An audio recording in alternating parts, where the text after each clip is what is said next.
NeoMONARCH is a phase 2 randomized clinical trial in the neoadjuvant setting addressing a new therapy, abemaciclib, which is a CDK4/6 inhibitor in combination with anastrozole.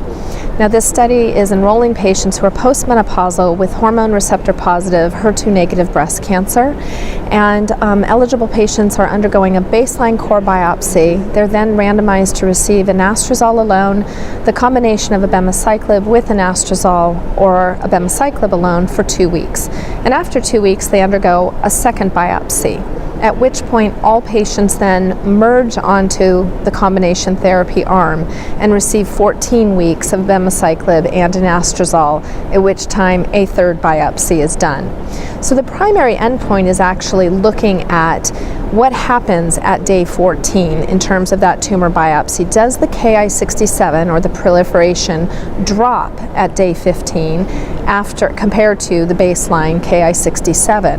We know from other studies that were initiated by Mitch Dowsett that a drop in Ki-67 may be predictive of disease-free survival, so it might be a good surrogate measure of a longer-term outcome. So that was our primary endpoint. And what we showed with 161 evaluable patients for this primary endpoint is that both abemaciclib arms actually statistically significantly increased the drop, or dropped the Ki-67 more significantly when looking at the geometric mean change compared to anastrozole alone.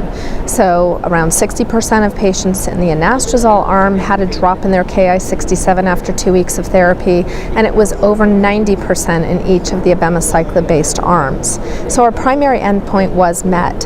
Moreover, when you look at the proportion of patients whose tumors underwent complete cell cycle arrest, which is defined as a Ki-67 of less than 2.7% at that 2-week time point, a significantly higher percentage of patients in the abemaciclib arms achieved complete cell cycle arrest compared to anastrozole alone.